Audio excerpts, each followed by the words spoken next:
conversation with Ron. Oh my. Oh my. Okay, You rolling? we are rolling. You got a good audio there? You don't have your headphones on. Yeah, that's good. Yeah. So, what made you get into this crazy business? Photography was a hobby with me. I like shooting pictures, developing pictures in my parents' basement. Had a little dark room set up there, so that was a lot of fun. Then I went on to UC. I worked on the yearbook staff and the newspaper. And it was just, photography was just a hobby. So. And how did you get your job here at Channel 9? Well, I actually lived in a neighborhood with the chief photographer at the time, and I knew his son. And I guess in conversations and whatnot, I found out Channel 9 was looking for somebody to develop color slides. So I got the job developing color slides. We had, up on Sim Street, we had a little, it was a closet where accounting records and things like that was stored, but they had it set up like a little dark room. We had a sink, we had a dry box.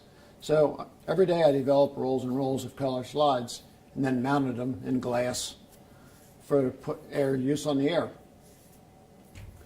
And so, was that a full-time position? It was part-time, probably about 30 hours, 34 hours or so. And then from there we had a segment we ran every Sunday night on the Al Cutting News. And it was the Weekend Review, where we took little clips of what happened, big stories throughout the week.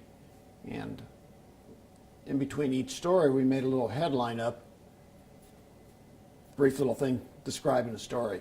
And you know, we had a little magnetic board with magnetic letters. We put them up there on the lines and shot film of it. And then those were inserted, 1 second little clips were inserted between the various stories. And that's where I started shooting. That's when I picked up the camera and started shooting. And so, what year was that? When I started shooting, I have no idea. I mean, I started in '66 at Channel 9. When I started shooting film, I don't know. Maybe sometime in that year. Maybe it was a year later. I don't really know. I know I did slides for quite a while. And what? We even had changes in the process for color slides. So unlike everything going up different formats all along, the chemicals that we use for developed color slides even changed throughout the year I was doing it or so. Is there anything different between then and now as far as, you know, how you covered things, how you went about getting a story? Well, stories themselves are very similar. I mean, an accident's an accident, a bank robbery's a bank robbery. You still go out and you get this, shoot the pictures, gather whatever information in that, but the way it's put out to the public has certainly changed over the years. I mean, back then we shot film. We had a commercial lab in town before we got our own processor, developed the film itself, and then we had to edit it, put it on a reel, and we only had a couple newscasts back then. And all the stories were written by writers, and Chalakay put them on the air. Now it's much, much faster. It's instantaneous. With the live capabilities, everything's can be live right away.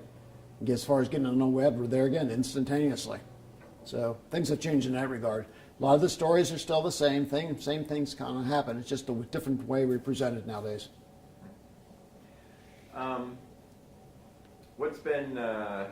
What are the stories that you like to cover over the years?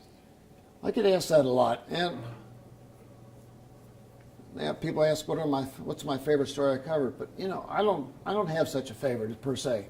I mean, it was fun going to Oakland to cover the World Series when the Reds were playing in Oakland. That was a lot of fun, but you know, I like shooting. Believe it or not, I like shooting snow. I mean, not so much the accidents and things like that, but the snow things look beautiful and pretty and whatnot. But there's been so many things over. It used to be I didn't mind covering presidential visits and things like that, but that's changed over the years too. So I mean, there's so many different things. I don't know that I have a favorite, and I enjoy going behind the scenes. So many times we do stories where you get behind the scenes. You see things the public don't see. That's a lot of fun. Yesterday I went to the Natural History Museum. They're in the process of remodeling. Yesterday they pulled out a couple chillers and boilers because it's all going to be replaced. Well, that was fun. It's different, behind the scenes.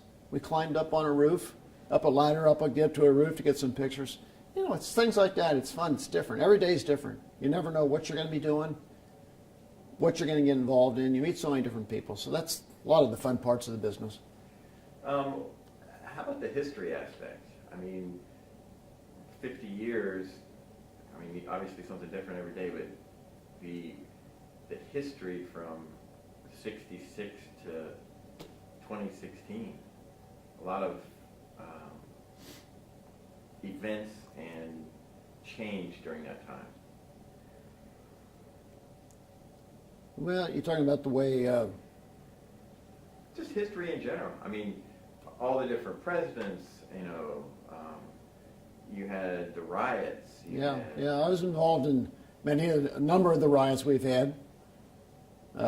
Presidents, first one I remember covering was Lyndon Johnson.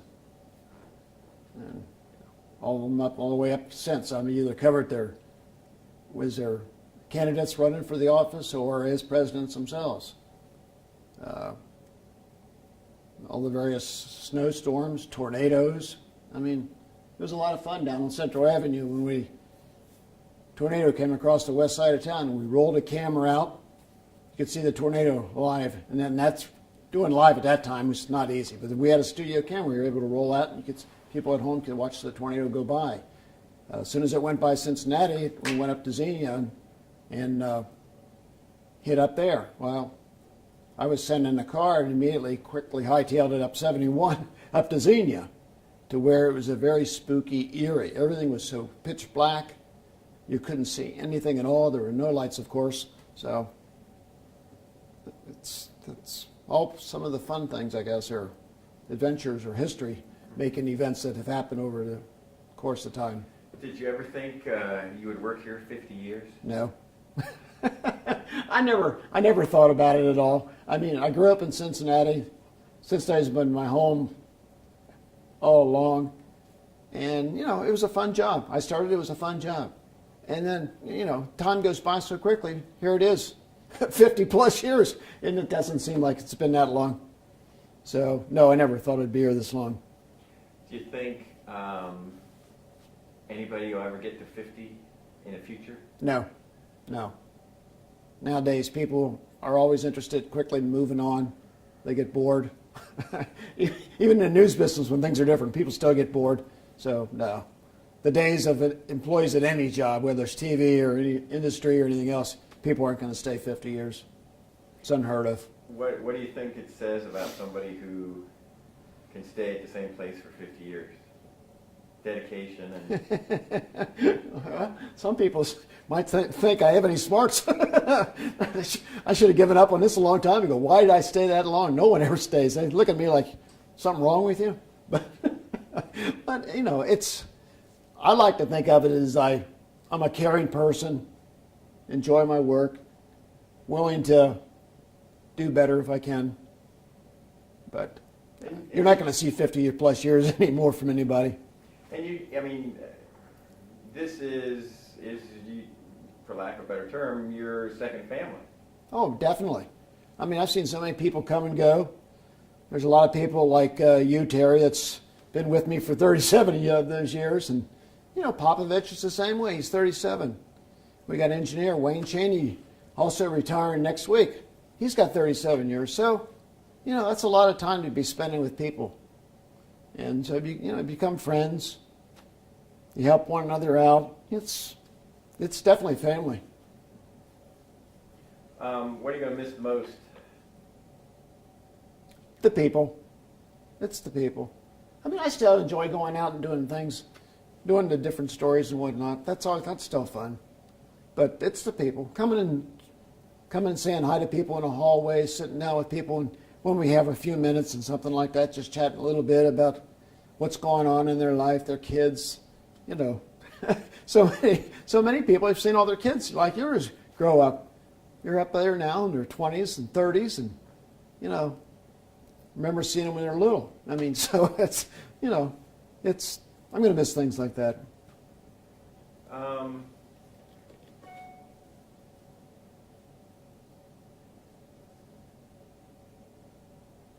So when you come in tomorrow, or today, because this is for tomorrow, when you come in today, you know, what are you thinking? I'm counting down the days. I know today's going to be my last day, but really I'm I'm on vacation next week, so I'm looking at it as my Christmas vacation. It won't be until January when I can say, oh, I don't have to get up today. I don't have to go outside and stand in the cold. I mean, that'll be the fun part. That's when it will, I guess, maybe start to hit me that I don't have to work anymore. Because like I said, next week's going to be just a Christmas vacation for me, when I normally take it anyway.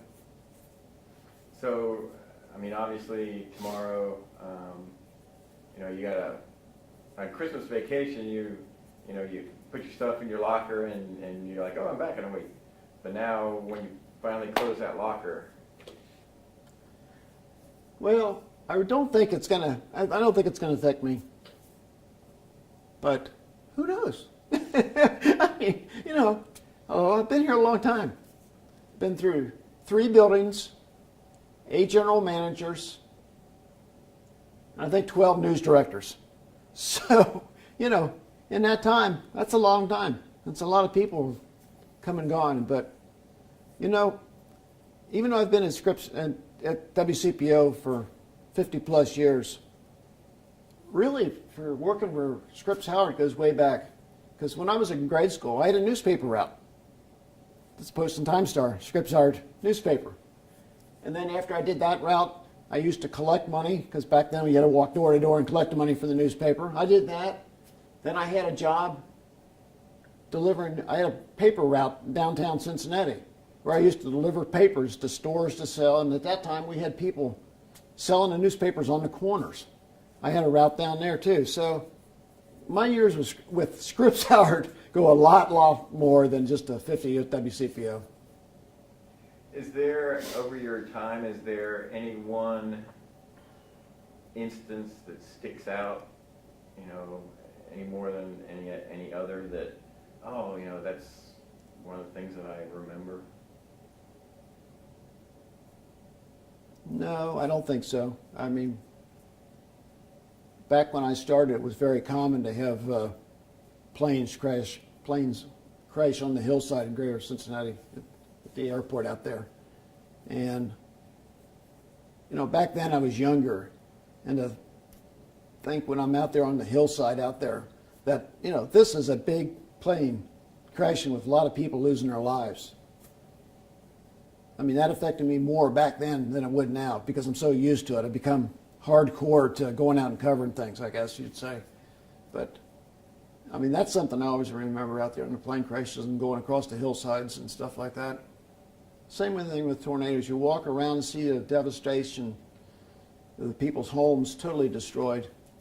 It's hard to comprehend. And just coming back from Gatlinburg and seeing how that forest fire just tore through things there, and seeing that how it areas that I was in, it's like a tornado. It's fine here, but across the street you got total devastation. And it's just simply amazing. Obviously, over the 50 years, tons of technology advances. How in the world did you keep up with all of it? Well, it's part of the job. You know, you start with black and white film. Then you got color film. You got to process it. We ran the processor. We put our hands in the chemicals day in and day out sometimes when it broke. And, you know, videotape comes. As soon as the 16 millimeter cameras get nice and small and compact, all of a sudden this videotape thing comes along, 3/4 inch videotape. And, you know, then you've got a camera, you got a big backpack to wear, then you got a big recorder, you got to wear a light belt around you. And, you know, it's just, you have to go with the technology. If you have to keep up. And now with digital editing, it's totally a different ball game. I mean, I used to hot splice film together, and now we're just pushing buttons, and all of a sudden we're making the edits. And so much more faster than it was back in those days too. So you just have to You have to go with the flow.